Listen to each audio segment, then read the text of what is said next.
man blatantly lying to an attorney about the law? So, what can I say about this case? It's an anomaly.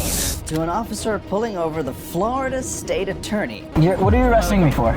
These are 6 dumb cops who got owned by lawyers. When the cops pulled this man over, the very first thing he did was pull out his phone and start filming. And if you come to this side of the vehicle, I can keep recording you. Turn it off. The man, named Jesse Bright, had allegedly been pulled over for picking up a passenger from a place known for substance abuse. Still, clearly, Bright was ready to defend himself. What is the law? What are you arresting me for? I'm sitting here in my car. I'm just recording in case anything happens. Being the criminal law expert that he is, he told the officers and the camera that he'd never heard of the law. Why? Because it didn't exist. Bright told the cops he would keep recording since it was his right, and that didn't sit well with the officer. They didn't know that Jesse Bright was a full-time criminal defense attorney in North Carolina who worked as an Uber driver. I know what the law is. I know the law. I'm an attorney, so I would hope I know the law. And an Uber driver? And here, man. And an Uber driver. You want my bar card? The cops started getting aggressive, telling Bright that they would arrest him for breaking the law without knowing that the person they were talking to was a local attorney, ready to call them out on their lies. I can keep recording you. Turn it off and take it jail. For recording you, I'm sitting in my car holding my phone.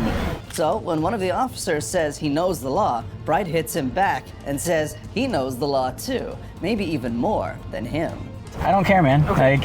I know my rights. I hope so. I know what the law is. I know the law. I'm an attorney, so I would hope I know the law. The questioning continues, with the police officers constantly trying to accuse the car of having a history. Yes. How long have you been an Uber driver? Mr. St. Pierre, a year and a half, 2 years maybe? Have you been stopped a lot? It's probably why you've been stopped because you're an Uber driver, right? Because there's a lot of history on the vehicle. On this vehicle there's history? Yeah. Not that I know of. Okay. Bright stays calm, denying all their allegations, even agreeing to have their canine sniff the car. So here's your license. We're going to wait for K9 because I don't know if he might have dumped something on the seat. You don't want us to look.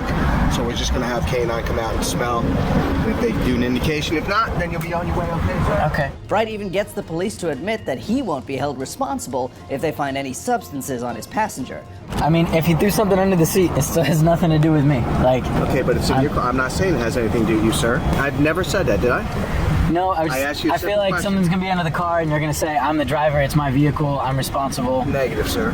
Bright sure gave these cops a lesson they'll remember forever, just like these following 2 police officers who messed with the wrong attorney on his property.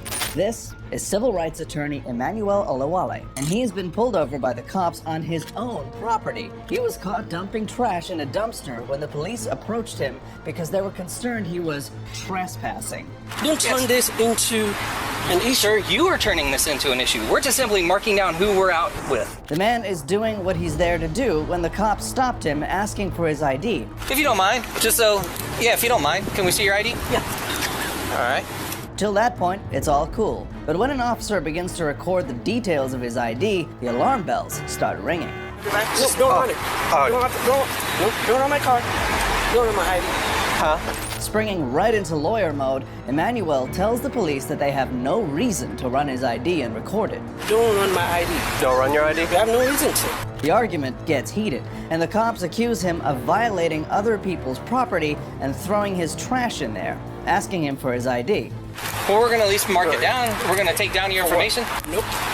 I'm on my property, putting trash in mine. Okay, but this is not just your property.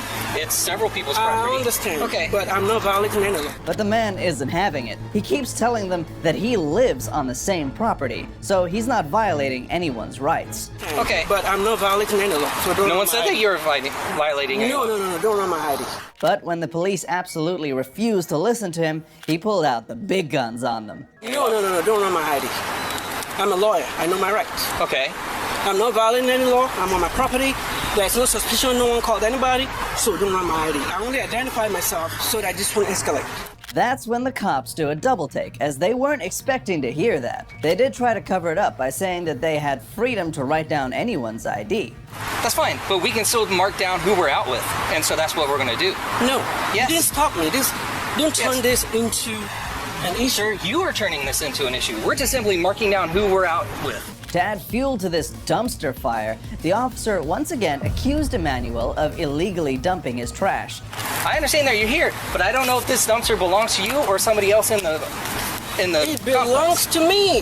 Which is when the lawyer set the record straight, saying that the cops were standing on his property. It belongs to me. To you and you alone. Yes. Emanuel had his facts straight, and he wasn't afraid to tell these cops just how wrong they were. But you've already discovered. Do you want me to show you my office?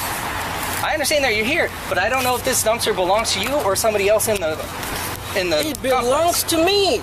Emanuel ended the argument by saying that he was paying for the dumpsters since he lived in one of the apartment units. So what? It belongs to everybody. We're paying for it. It doesn't really matter if it belongs to all the unit.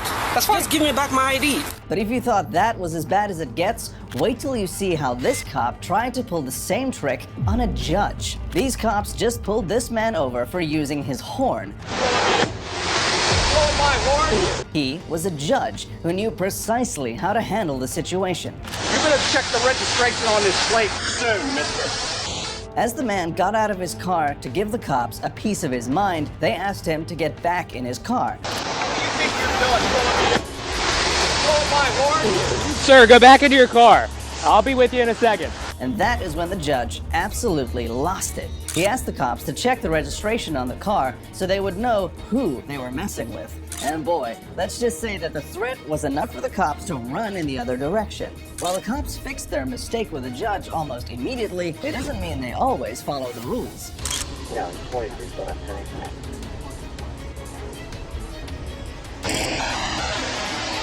Have a good day, Judge. Just see what this next officer thought he'd pull off by lying. Do you understand the law at all, officer? Well, I like to think that I've got a relatively good idea about it. An Australian cop stops this man and pulls him over while driving. Here we go again. Have your engine from off form, sir, please. But guess what? He doesn't know that the person in the car probably knows the law much better than him. Why? Because he's a solicitor. The cop approaches the solicitor, asking him to turn off the engine and answer a few questions. Say that again, sorry. Could you just knock your engine off for me, sir? Why have you pulled me over this time? Well, we just got a report of a vehicle matching this description, dealing drugs in the area. So, have you got your license on you at all? I have, yeah. Dealing drugs in this area? That's correct, sir. The man complies with the cop, but he makes it a point to mention that this is the 5th time he's been pulled over for the same reason. What you need to do is take me off the ANPR registration because this is the 5th time this month you pulled me over. Do you understand that? That leaves the cop a little confused. When he asks the driver if he's familiar with the police, the solicitor drops a bomb on the cop. You know to the police, though? No, I am not. I work with the police. Okay. In what capacity, sir? I'm a solicitor. A solicitor. Right. The cop, obviously confused but still determined to be the winning party, accuses the solicitor of not looking like one because of his attire. Solicitor. Right. Normal solicitor attire there, I see. To which the lawyer responds with a scoff, letting the cop know that he most definitely can't search his vehicle without a warrant. So you're in a mood. Can you explain why you pulled me over? Like I say, sir, there's been reports of a vehicle matching this description dealing in the area. So we'd like to take a look around if that's okay with you. That's not okay with me. I do not consent to you searching my vehicle. He also accused him that his car smelled like cannabis. Do you smoke cannabis in this car at all, sir? And the driver can't help but let out a laugh at how absurd the entire situation is. Oh, we're pulling the old I can smell cannabis trick, are we? Yeah. Then he asked the police officer this. Are you arresting me, officer? I'm not arresting you at the moment, but we have our suspicions and we'd like to have a look around the What vehicle. suspicions do you have? As I say, this vehicle has matched... Could I have those back, please? Yes, of course. And that is when he also decided to give the cop a law lesson as well. Okay, under the section 163 of the Road Traffic Act, you are allowed to stop me. Under Correct. section 164, you are not allowed to search my vehicle unless you've got evidence that I'm carrying something illegal. Evidence. At the end of the day, the cop really has no explanation to give to the solicitor and has to let him go. But the solicitor doesn't let him go without giving him a piece of his mind first. You realise I've issued your police department with a section 10? You need to take my vehicle registration off your ANPR database. Okay, well, if there's no problem there, sir, we'll make sure that happens. If this carries on, I will be suing for compensation for stress and undue time delay. Okay. This has happened over and over again. No problem. With no fair explanation why I'm pulled over. Okay, well, we'll cross that bridge when we get to it, sir. Some cops are a little too brave when they're on the road, but just take a look at how this officer had nothing to say when a lawyer started questioning him in court. This is Officer Norris. Commonwealth would call Officer Ben Norris, please. A cop who arrested a man named Eddie Hall in Kentucky for driving under the influence. Were you aware that the passenger was drinking? At the time, no, but since then, yes. The only problem, he had no proof of it whatsoever. And you were aware that he had an open container with him? I don't recall. So, the matter was taken to a court, and the lawyer questioning the cop had some tricks up his sleeve that would leave everyone in the court shocked, including the judge. Did you complete any supplemental reports other than the uniform citation in this case? Just what I have. So you have memorialized the events that have occurred in these 2 sheets of paper. Is that a fair statement? Yes. In his opening statements, Eddie's friend Lewis, who was with him in the car, had this to say. We started going towards this house, and we got pulled over just minutes from his house, 15, 20 minutes after he picked me up. I had an open container in his truck, drinking it. That's my fault. While Lewis admitted that he had an open drink container in the car, Eddie absolutely wasn't the one drinking, though, as he claims. He didn't drink a thing. I know that for a fact. It was me drinking. When Eddie took the stand, he talked about how he was overspeeding just a little bit, right in front of the park that was closed. When I was passing this park, that was, I'd pass this park to and from work every day, and I knew it was closed. I know there was a speed limit, but I might have been going a little faster than normal, but I wasn't really paying attention to my speedometer. He then explained that initially it took him a few seconds to understand that the police car was flashing its lights at him. I didn't know it until like 5 seconds of looking up in the rear view that he turned on his lights and he was turning around.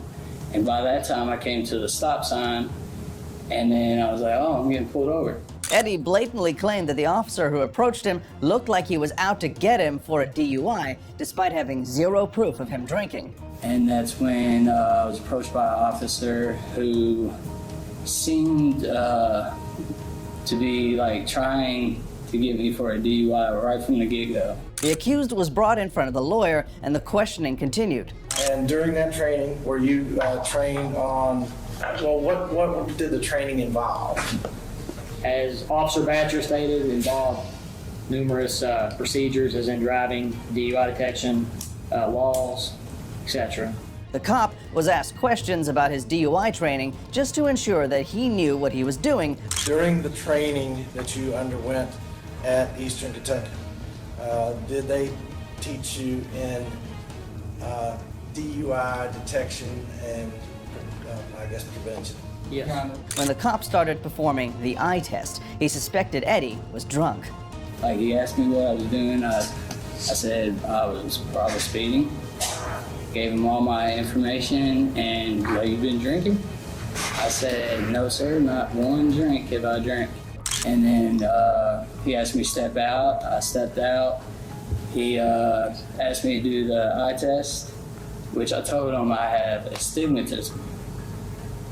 And it seemed like that didn't matter at all. The lawyer then dropped a bombshell, showing the court the cop's official citation, where the events written were completely inconsistent with what the cop was claiming. He claimed that he smelled alcohol on Eddie's breath. After I arrived on scene, Officer Batcher, as he had stated, made me aware of what was going on. He stated that he could smell the aroma of an alcoholic beverage emitting from Mr. Hall's breath. So I went up there and talked to Mr. Hall, asked if he had been drinking. He stated no, he had not been drinking. You've indicated in your citation that his eyes were bloodshot and glossy, right? Correct. You're aware that a very common indicator of impaired drivers is slurred speech, right? Yes. And he did not have any slurred speech? No. He did not have a red or flushed face, correct? Correct. which is commonly accompanying bloodshot eyes, right? Correct. Because the alcohol expands the vessels in the blood, right? The blood Right. begins to flow. So that was an incongruence, right? Correct. Officer Norris kept answering questions, proving the lawyer right at each step, making the judge increasingly suspicious of his initial testimony. When you asked Mr. Hall out of the vehicle, you have stated that he was very unsteady on his feet and could not keep his balance, right? Correct. As you were administering the horizontal gaze nystagmus, he did not sway, Correct. he did not fall over, No. he did not throw up, No, he did not throw up. he didn't stumble, No. he didn't lose his balance as you were performing the HGN test. Correct. And while I did that, I held it at max deviation, and I could see the involuntary jerking of the eyes. It was a flutter. I held it there for 4 seconds. I went back to the center of Mr. Hall's face, and then I went to the right part of his, the right side, and I checked for that distinct and sustained nystagmus and maximum deviation. And again, when I go to the right side, there should be no white of the eye showing, and you hold it there for a minimum of 4 seconds. And I seen that involuntary jerking of the eyes. I do this twice in each eye. But the lawyer had an explanation that shocked the entire courtroom. Are you aware that nystagmus can occur for a variety of reasons other than alcohol and other than just a simple medical condition? Yes. Like hypertension, Yes. high blood pressure. Correct. The attorney brought up Eddie's astigmatism, calling Norris out for not listening to the accused when he told the officer about this condition in the first place. Officer Norris tried to save face and says he learned what signs to look for, but the lawyer quickly shuts him down. So you've learned what type of nystagmus to look for. Correct. Are you an ophthalmologist, Officer Norris? No, sir. Are you an optometrist? I'm no doctor at all, sir. Not an eye doctor? No, sir. You don't have any medical training? No, sir. Nothing to do with the eye? No, sir. The cop claimed to have paperwork, but soon enough it was clear he had no record of what he was claiming. You did not have a body camera on you No, on sir. September 15th. No, sir. Did you have an in-car camera? No, sir. In his closing statements, the lawyer asked the cop once again if he had the paperwork or footage of checking the man into jail, like he was claiming he did. While Officer Norris claimed that he did have paperwork, he said that he'd not brought it to court that day. Did you bring any of that paperwork to show to the jury that you calibrated this radar? No. After all this, Hall was found guilty of speeding and was charged with a $100 fine. But as far as the DUI charge is concerned, the jury declared not guilty, proving that the cop was lying. We, the jury, find the defendant, Edward Hall, guilty of reckless driving under instruction number 5 and fix his punishment at $100. Under instruction number 6, operating a motor vehicle under the influence of alcohol. We, the jury, find the defendant, Edward Hall, not guilty of operating a motor vehicle under the influence of alcohol under instruction number 5. Sometimes cops can bank on the fact that people don't know their rights, but the next cop got owned when the suspects they held knew exactly how the law worked. In a shocking turn of events, on February 23, 2017, attorneys Victor Reville and Megan Garcia found themselves handcuffed for the very thing they do best, defending their clients' rights. We have not broken the law. So if you're arresting us. The day began with the attorneys accompanying their client, Mr. Edwards, as they left a Blount County courthouse. As they stepped out, Blount County Sheriff's deputies made their move. I'm from the Sheriff's Office. Their intention? To serve a search warrant exclusively for Mr. Edwards and his vehicle. Do you have any other weapons on your person at this time that I didn't know about? Or say? No, sir. No, now? I'm in the car. Okay. Demonstrating full compliance, Mr. Edwards handed over his car keys and subjected himself to a pat-down. You have the keys to your automobile? Yes, sir. I need the keys to your automobile, right? The client's 3 phones, believed by the deputies to contain critical evidence, became the point of contention. With 2 of these phones safely tucked away in attorney Megan Garcia's briefcase and not on Mr. Edwards, the deputies were in a quandary.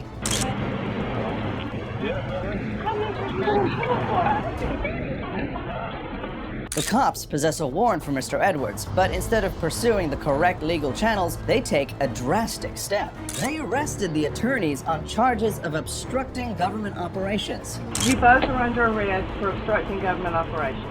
Obstructing government operations. That's correct. Through it all, the attorneys kept claiming they're being arrested wrongfully, but the cops clearly didn't care.